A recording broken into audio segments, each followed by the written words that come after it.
کہ کسی ایک مذہب کا آدمی کسی اور باپ کی اولاد ہے، دوسرے مذہب کا آدمی کسی اور باپ کی اولاد ہے، یا کسی اور نسل کا آدمی فلاں جانور کی اولاد ہے. نہیں، سب ایک باپ کی ایک ماں کی اولاد ہے. ناک، آنکھ، ناک. اب یہ فرق جو ہے، مثلاً فرق ہوتا ہے ناک نقشے کا، تو پھر وہاں کا جو موسم ہے اور وہاں کا زمین کا اور آسمان کا درمیانی جو فاصلہ ہے، اس کی بنیاد پر یہ تبدیلی نظر آتی ہے. لیکن بھائی ناک ناک ہے، آنکھ آنکھ ہے، چھوٹی بڑی سے کچھ نہیں ہوتا. چھوٹی آنکھ بھی اسی طرح دیکھتی ہے، بڑی آنکھ بھی اسی طرح دیکھتی ہے. اللہ تعالیٰ آپ سب کو خوش رکھے، اور اس سبق کو جو میں نے آپ کو دیا ہے، یہ آپ کوشش کیجئے. 5 منٹ کوشش کریے کہ آنکھ بس ایسے رہے، پلک نہ جھپکے، یوں نہ ہو.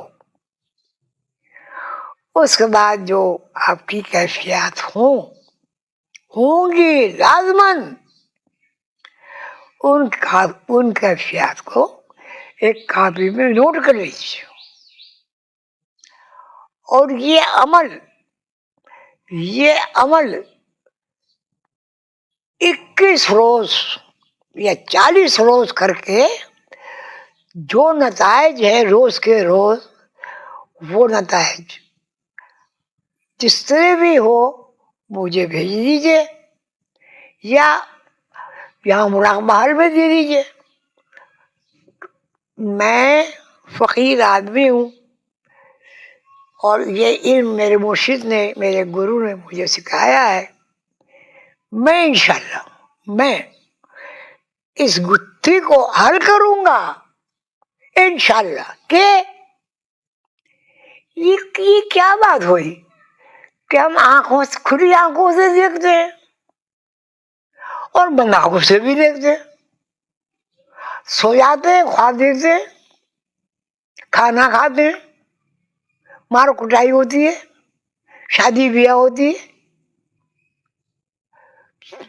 یہ کیا چیز ہے؟ جب ہم سو گئے اور ہمارا فزیکل باڈی وہاں پڑا ہوا ہے 2 گز دور، اس کی آنکھیں بند ہیں، دل کے اوپر پردہ آیا ہوا ہے، تو یہ ہم خواب میں، یعنی ہمیں ہوش حواس نہیں ہے شعوری،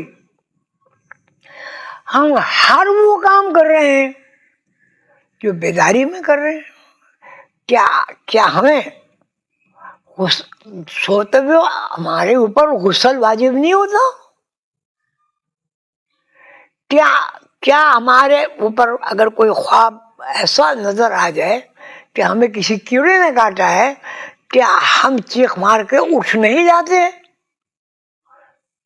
جبکہ اس کیڑے نے نہیں کاٹا؟ اللہ تعالیٰ آپ سب کو خوش رکھے.